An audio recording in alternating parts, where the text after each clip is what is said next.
The iPhone 17e is Apple's latest entry-level iPhone for 2026, and while this isn't my full review quite yet, I have spent a little bit of time with it and wanted to talk about what is new, what Apple improved this year, and whether those upgrades will actually make a difference.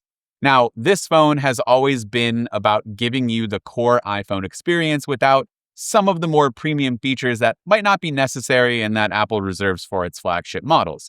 And the 17e pretty much follows that same philosophy as last year, but at the same time, this year's version does bring a few meaningful upgrades that make it a much better value than the previous generation, in my opinion. Now, starting with the design, I actually have always really liked the look and feel of this phone. Apple didn't completely reinvent the design here, but it still feels like a very modern iPhone with the flat edges, aluminum frame, and this frosted glass back, which I really appreciate. It gives it that more premium look and feel compared to some of the older entry-level iPhones. Now, the color options this year were black, white, and this new hero color that Apple had sent over. This is the pink model, which is a brand new color again for the 17e lineup. Last year, you only got white and black. Honestly, in person, it's very subtle, not overly saturated. I don't know that most people would be able to tell that this is pink, especially on camera. In person, you probably can just a little bit. It's a little bit better than, some of the black and white options out there. It kind of spices things up a little bit. Now, when it comes to performance, you're getting flagship level power with the iPhone 17e being powered by Apple's A19 chip, which is the same generation of processor that you'll find in the regular iPhone 17 that came out in September. That means day-to-day performance is extremely fast, whether you're launching and keeping open a ton of different applications, you're gaming, you're editing photos, or just multitasking throughout the day. Apple did slightly scale back the GPU a little bit compared to some of the other models, but realistically, and for most people out there, you're never going to notice a difference. I don't either. This phone still feels incredibly responsive, and you should have no problem keeping this phone staying fast for years to come. Now, before we get into the rest of this video, I do want to take a quick minute to tell you more about today's sponsor, Xsolla. The usual 30% App Store cuts from Apple and Google are finally changing.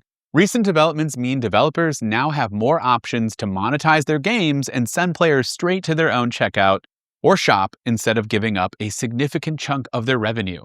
That's where the Xsolla web shop comes in. It's a no-code tool that lets developers quickly build a custom-branded store where players can buy coins, passes, and bundles, all while paying just a 5% transaction fee instead of the typical App Store cut, which again can be as high as 30% for some developers.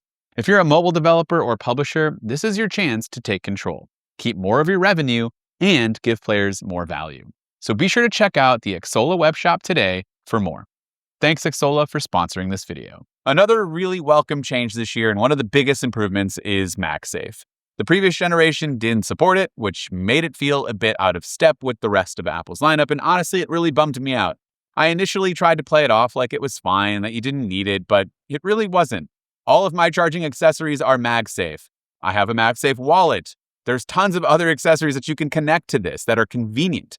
And you can kind of get there with last year's model by using a magnetic case, but I don't like to use cases, and it wasn't the same thing. Now the iPhone 17e, MagSafe is finally back, which means you have the ability to use all of the magnetic accessories like chargers, wallets, battery packs, and stands. I'm super happy this is here, and you do also get Qi 2 wireless charging with MagSafe, so that's a bonus there for wireless charging speeds and efficiency.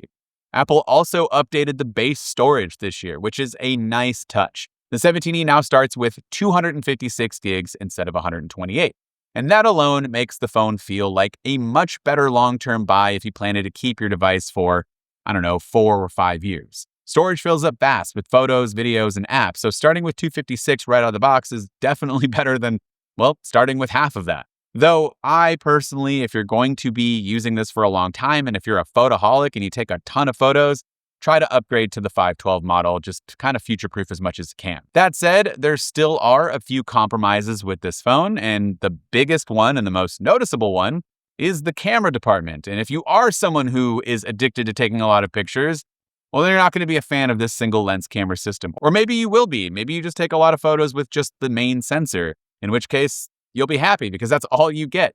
Now, it is the same camera as the iPhone 17 lineup, the main sensor. It's the 48 megapixel fusion lens, The image quality itself is really good. It's, again, the same as my iPhone 17 Pro that I would use with that main sensor. Apple's processing and computational photography on here is fantastic, but having just one camera means you're missing out on versatility that you would get from the standard 17 with the ultrawide, or on the Pro models where you have the ultrawide and the telephoto lens at 8x zoom, which optical quality there is fantastic. The 17E gives you no ultrawide, it gives you no dedicated telephoto, just the one main camera doing all of the work that you can crop in for a optical like 2x experience. It's fine. It's not a lot of zoom. For a lot of people out there, this is probably totally fine. For me personally, 80% of the photos I take come from just the main sensor anyways. But when you do need that telephoto and when you do need that ultrawide, you're going to be mad that you don't have it when that time comes. So if you need that, then you need to look at a different phone. Now, I do wish Apple would add an extra lens. I'm team telephoto. You all know that by now. But if you're team ultrawide, let me know in those comments down below. This phone would be perfect if Apple was to add a telephoto, in my opinion, or an ultrawide. But we know that won't happen. That would cannibalize the sales from the iPhone 17. They got to keep things different.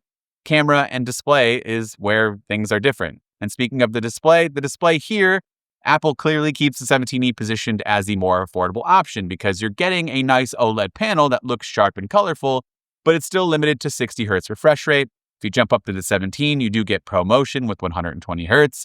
It makes scrolling and animations feel noticeably smoother. With that being said, most people who are coming from older iPhones probably never had ProMotion to begin with, and a lot of users using 60 Hz iPhones for years won't really notice a huge difference. ProMotion would be nice to have here. It's probably nice, but not a huge deal breaker for the average buyer. If you're coming from something like a 13 Pro and you want to upgrade a few generations up, but you want to save some money this time, and you look at this, you're going to be dropping cameras and you're dropping display improvements because that had ProMotion. So might be jarring at first, though I think you'll get used to it. Personally, for me, the biggest thing that was jarring was just looking at these chunky bezels compared to the Pro. I never really realized just how thin those bezels are. And then when you get here, you see this black border around it. Just really not used to it. Also, there's a notch, which is fine for me, but we were having many rumors of a dynamic island making its way over this year. That didn't happen. Apple stuck with the notch for at least another year. I know you want to do it. Just go ahead, put the disdain and the hate for the notch in the comments if you are someone who hates it. It's a time-honored tradition at this point. I know you're going to do it anyways. Overall, though, the iPhone 17e feels like a solid step forward for Apple's entry-level iPhone lineup. The A19 chip brings flagship-level performance. MagSafe is finally here. The base storage has doubled. You do get that frosted pink new option here if you want it. If I was trying to save money and just wanted a phone that worked really well, at $599, this is a fantastic option. It has one single camera, sure, but it gets me through my day with no other hiccups. This would really be the choice. Let me know what you think if you plan to buy this, if you already bought one and you're watching it, because I know a lot of you do that. Or if you're on the fence, let me know what you're upgrading from potentially down in those comments below. This has been Dan with MacRumors. Thanks so much for watching, and I look forward to seeing you around in the next video.